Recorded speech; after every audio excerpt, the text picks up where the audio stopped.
I don't mean to offend you, but allow me to tell you why you're insignificant.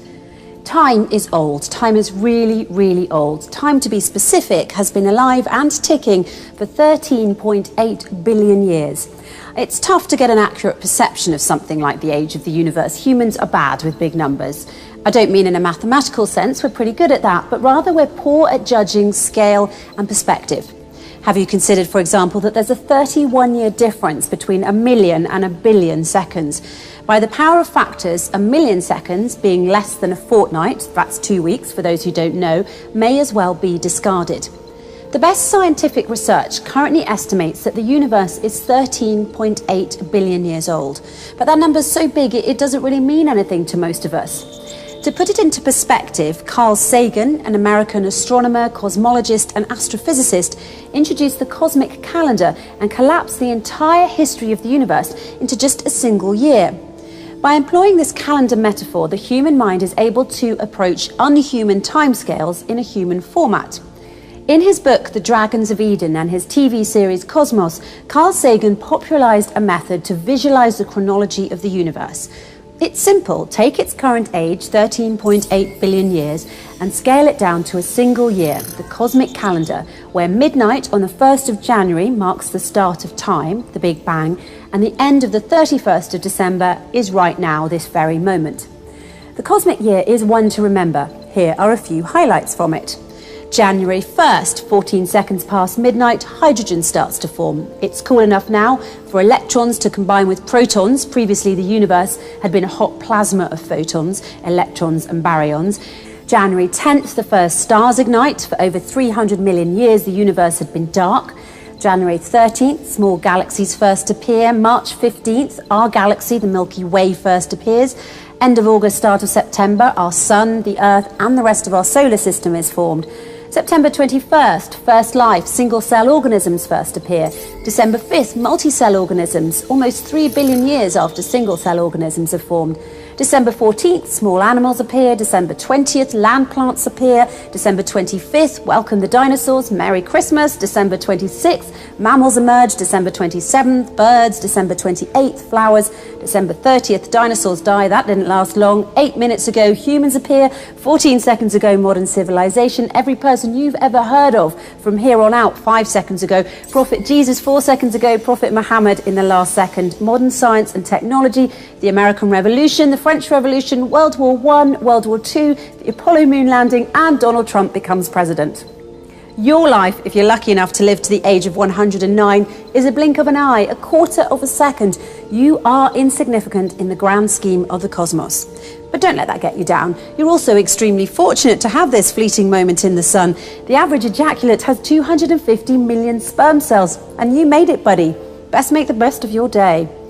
Carl Sagan's cosmic calendar did not only help us understand the age of the universe in an easier way, but it also helped us understand what is meant by two groups of verses in the Holy Quran, addressing the same topic, but written in a different way. The first group of verses says, "It is He, God, who created the heavens and earth in 6 days." And the other group of verses says, "It is He who created the heavens and the earth and what is between them in 6 days." This is the Quranic cosmic calendar revealed over 1400 years ago. And let me explain why I believe the Holy Quran introduced the cosmic calendar approach first, before Carl Sagan. The answer is simple. It's because there is a great similarity between the Holy Quran's cosmic calendar and Carl Sagan's cosmic calendar. These similarities are as follows. First, by employing this calendar metaphor, the human mind is able to approach unhuman timescales in a human format. That's why Carl Sagan popularized the cosmic calendar in the first place and collapsed the entire history of the universe into just a single year, 365 days. And the Holy Quran introduced the cosmic calendar and collapsed the entire history of the universe into just 6 days. Second, Carl Sagan's cosmic calendar tells us that the Earth was formed in the end of August, which means it was formed in the 8th month out of 12 months, which is precisely at the point when the universe was in 2/3 of its age.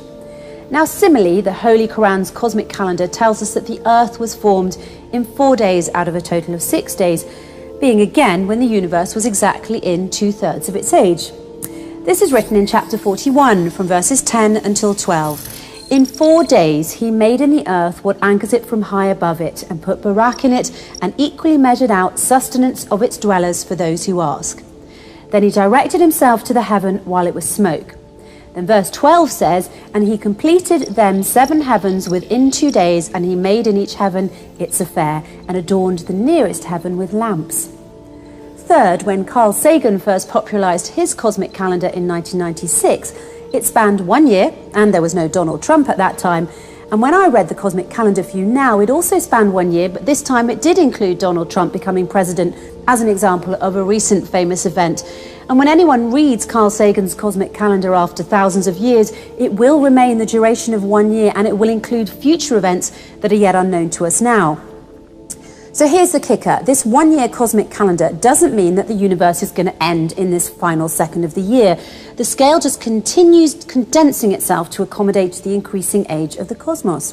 How clever Carl Sagan was. Time goes on, but his cosmic calendar scale remains constant at just 1 year. But Sagan is not alone, because the Holy Quran did it first. When you read the Holy Quran, you'll know that the Quran's 6-day cosmic calendar doesn't mean that the universe is going to end in the final second of the 6th day. The scale just continues condensing itself to accommodate the increasing age of the cosmos.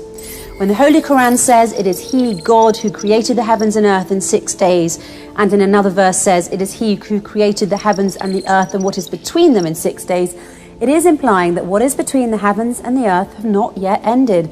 Every moment there is something created in between the heavens and the earth.